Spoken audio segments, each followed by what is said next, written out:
बेटी के घर का खाना खाने से क्यों टूट जाता है घर का सुख शांति?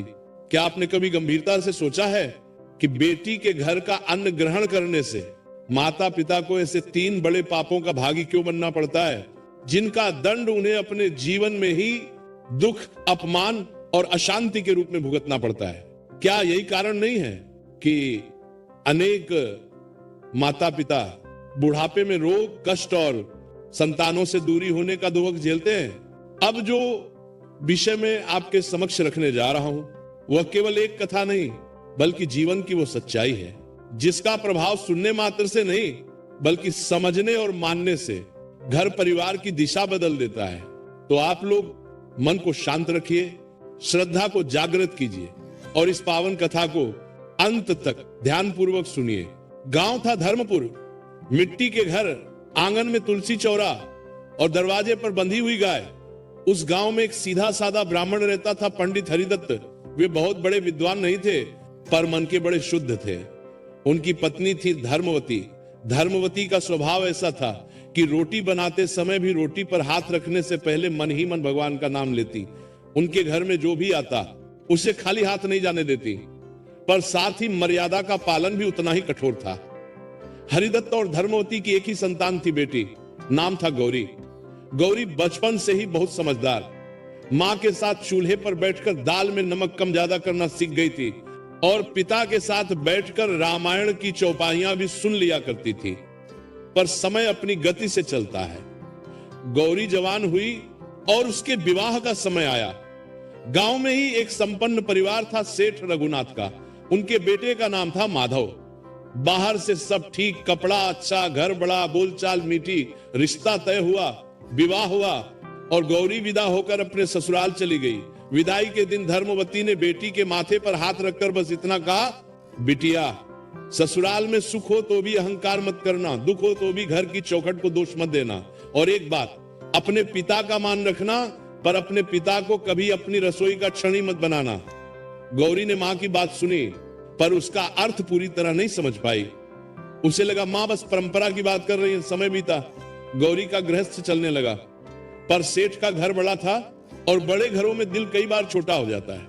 गौरी की सास जसोदरा हर बात में ताना देती, कभी नमक कम, कभी घी ज्यादा, कभी ये कि मायके वालों ने क्या दिया, और कभी ये कि हमारे घर की बहू को तो हम बना रहे हैं। माधव स्वभाव से बुरा नहीं था, लेकिन बाजार और बही खाते में इतना उलझा रहता कि घर की आग की लपटें उसे दिखती ही नहीं थी। गौरी धीरे धीरे भीतर से टूटने लगी, पर उसने पिता के घर खबर नहीं भेजी क्योंकि उसे पिता की इज्जत प्यारी थी। वो बस मंदिर जाकर रो लेती और चूल्हे पर आंसुओं को आंचल से पहुंचकर रोटी सेंक देती। इधर धर्मपुर में पंडित हरिदत्त की हालत बदलने लगी। खेती ठीक नहीं हुई, घर में बचत कम थी, ऊपर से हरिदत्त की कमर में दर्द रहने लगा। धर्मवती ने अपने गहने गिरवी रखे, फिर भी घर का खर्च किसी तरह चल रहा था। माँ बाप के चेहरे पर चिंता थी पर वो चिंता भी बेटी तक नहीं पहुंचने देते थे। एक दिन गांव में कथा प्रवचन हुआ। वहां एक महात्मा है, उन्होंने बड़ी सरल भाषा में कहा, जब बेटी विदा होती है तो सिर्फ देह से नहीं जाती, घर की रसोई की लक्ष्मी भी साथ लेकर जाती है। बेटी के घर का अन्न उसके पति के घर का अन्न है, उसमें बेटी का अधिकार तो है पर माँ बाप का अधिकार नहीं। माँ बाप अगर उस अन्न को स्वीकार करते हैं तो कई बार वो अन्न नहीं, बेटी का संकोच खाते हैं। ये बात सुनकर धर्मवती का मन कांप गया। उन्हें अपनी कही हुई वही पंक्ति याद आई, अपने पिता को कभी अपनी रसोई का क्षणी मत बनाना। पर जीवन की कठिनाई सिद्धांत देखकर नहीं चलती। कुछ दिनों बाद हरिदत्त की तबीयत बहुत बिगड़ गई। वैद्य मुका को परिवादिक तरह ने दवा लिखी पर दवा महंगी थी। धर्मवती के पास पैसे नहीं थे। उन्होंने बहुत हिम्मत करके गौरी को संदेश भिजवाया, बिटिया, पिता बीमार हैं, अगर हो सके तो 2 दिन आ जा। गौरी ये सुनते ही घबरा गई। वो भागकर मायके आना चाहती थी पर ससुराल में अनुमति लेना पड़ता। उसने सास से कहा, अम्मा, बाबूजी की तबीयत खराब है, मैं 2 दिन के लिए जाना चाहती हूँ। जसोदरा ने तुरंत कहा, हमें क्या रखा है तुम्हारे मायके में, हर बार वही, जाओ तो ठीक लेकिन ध्यान रहे हमारे घर के काम में कमी नहीं होनी चाहिए। माधव ने भी कहा, जाओ पर जल्दी लौट आना। गौरी मायके पहुंची। पिता को देखकर उसकी आंखें भर आईं। हरिदत्त लेटे थे, चेहरा पीला। धर्मवती ने बेटी को देखते ही अपने आंचल से आंसू छिपा लिए। गांव के लोग भी आए पर कोई खुलकर मदद नहीं करता क्योंकि गरीब के लिए मदद करने का साहस भी कम लोगों में होता है। गौरी ने चुपचाप अपनी पोटली खोली, उसमें कुछ पैसे थे अपने छोटे छोटे बचाव के। उसने मां के हाथ में रखते हुए कहा, ये रख लो, दवा ले लेना। धर्मवती ने हाथ पीछे कर लिया, बोली, नहीं बिटिया, ये तेरे घर का पैसा है। गौरी ने कहा, मां मेरा पैसा है, मैंने बचाया है।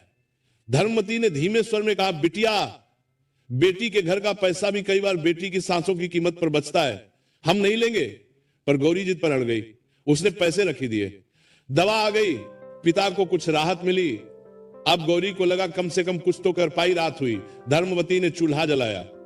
घर में आटा कम था, दाल भी कम। उन्होंने फिर भी बेटी के लिए गर्म रोटी बनाई। गौरी ने मां के हाथों की रोटी खाई तो उसे बचपन याद आ गया। फिर उसने कहा, मां, कल मैं अपने घर से थोड़ा अनाज और घी भिजवा दूं। यहां के लिए धर्मवती ने तुरंत मना कर दिया।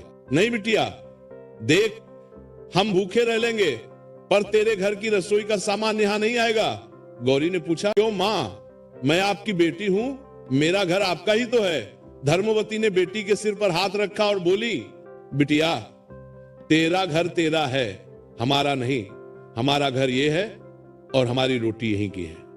अगर हम तेरे घर का खाएंगे तो कल लोग कहेंगे बेटी के सहारे जीते हैं। और उससे भी बड़ा डर यह है कि तेरी ससुराल इसे हथियार बना लेगी। गौरी चुप हो गई। उसे पहली बार समझ आया कि मां अन्न की नहीं, अपमान की बात कर रही हैं। पर इसी बीच अगली सुबह एक घटना हुई जिसने पूरी कथा का रुख बदल दिया। गांव के एक आदमी ने, जो सेठ रघुनाथ की दुकान पर आता जाता था, जसोधरा से जाकर कह दिया, बहू कल मायके गई है, वहां तो उनके घर में दाने तक नहीं। लगता है अब आपकी बहू अपने मां बाप को भी पालने लगी है। बस इतना सुनते ही जसोधरा के मन में जहर उतर गया।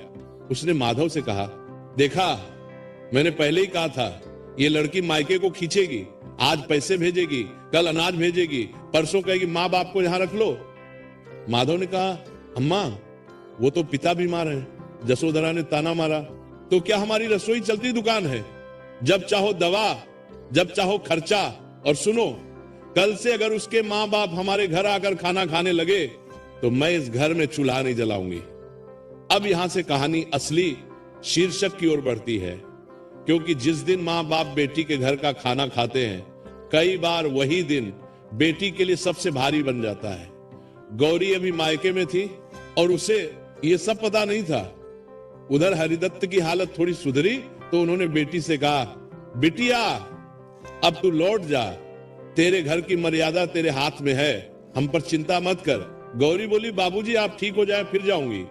हरिदत्त ने बहुत धीमे पर कठोर स्वर में कहा, नहीं बेटी, पिता की बीमारी बड़ी नहीं होती, बेटी की बदनामी बड़ी होती है।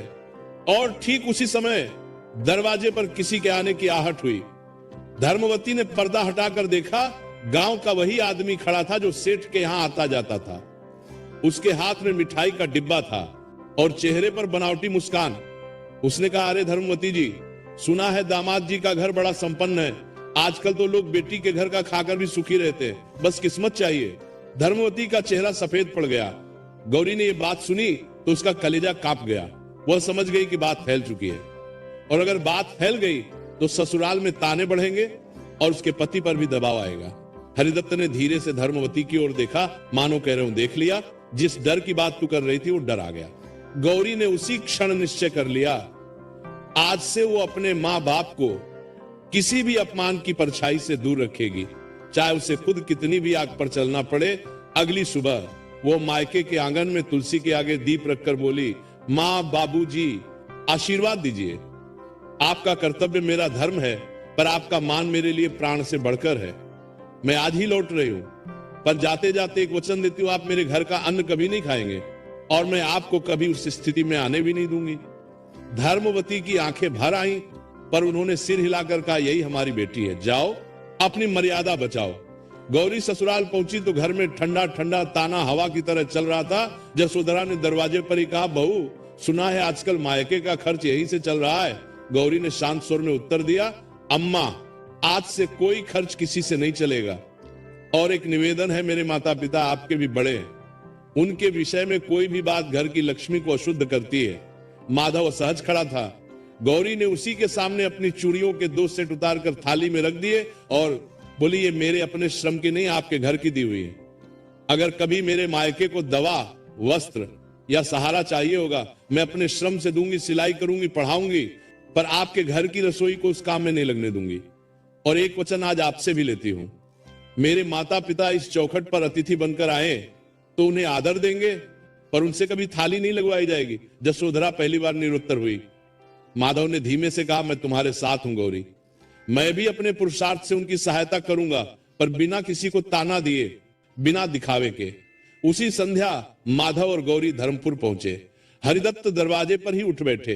गौरी ने पांव छूकर कहा, बाबूजी, आपका मान मेरे लिए सबसे बड़ा है। ये कुछ रुपये हैं, मेरे हाथ की कमाई, इसे स्वीकार करें, पर मेरी रसोई का अन्न नहीं, मेरी मेहनत का फल समझकर